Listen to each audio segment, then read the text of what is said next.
Bismillahirrahmanirrahim. Assalamualaikum warahmatullahi wabarakatuh. Teman-teman, pernah gak teman-teman marah? Pasti semua kita rata-rata pernah ya, karena manusia adalah makhluk yang oleh Allah dibekali dengan nafsu, baik itu makan, minum, tidur, termasuk amarah. Ada 3 jenis nafsu yang Allah firmankan di dalam Al-Quran, yaitu an-nafsul mutmainnah, an-nafsul lawwamah, dan terakhir an-nafsu amaratun bisu. Yang pertama, nafsul mutmainnah, sebagaimana Allah firmankan dalam surah Al-Fajr, itu adalah nafsu yang baik, yang terpuji. Contohnya yang mengantarkan kepada ketenangan jiwa kita. Maka difirmankannya, ya ayyatuhan nafsul mutmainnah irji'i ila rabbiki radiyatan mardiyah fadkhuli fi ibadi wadkhuli jannati. Nanti masuknya ke dalam surganya Allah.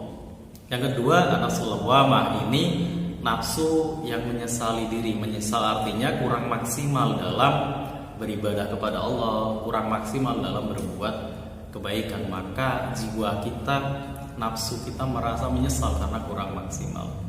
Yang ketiga, ini nafsu yang tercela karena amaratun bisu, yang memerintahkan kita atau mengajak kita kepada perilaku-perilaku keburukan, kepada hal-hal yang buruk. Nah, nafsu, amarah, emosi itu kalau tidak terkontrol, rata-rata yang mengajak kita, menggiring kita kepada perbuatan yang tercela, perbuatan yang tidak baik ya.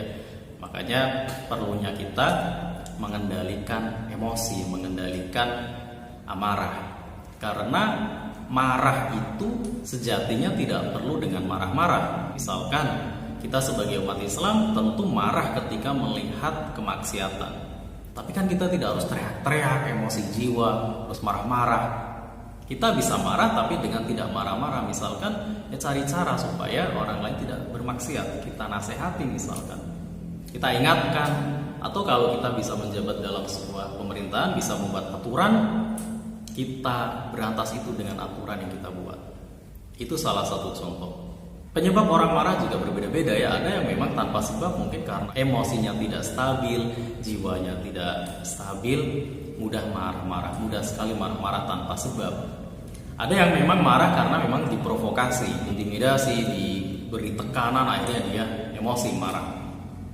Yang baik, ketika tekanan sebesar apapun, seberat apapun, provokasi sehebat apapun, dia tetap tenang, dia tetap bisa mengontrol emosinya, dia tetap bisa mengontrol jiwanya. Itulah orang yang menurut saya pengendalian dirinya sudah luar biasa. Dia sudah bisa mengontrol jiwanya sendiri, dia sudah bisa mengontrol nafsunya.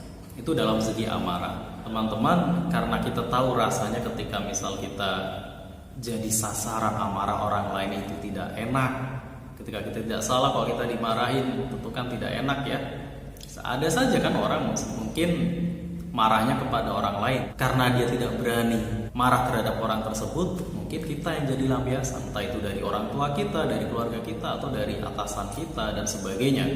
Kita yang kena marah. Nah, itu bisa jadi dikirimkan ke kita itu untuk menguji mental kita, menguji jiwa kita, apakah kita sudah bisa mengendalikan amarah kita sendiri.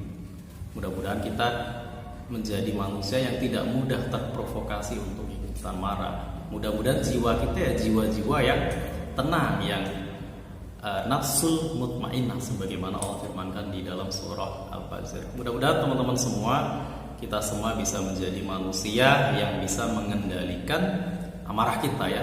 Terlebih di tengah kehidupan seperti sekarang ini ya, banyak yang provokasi, banyak berita-berita bohong, fitnah, adu domba dan sebagainya. Mudah-mudahan kita terhindar dari itu semua.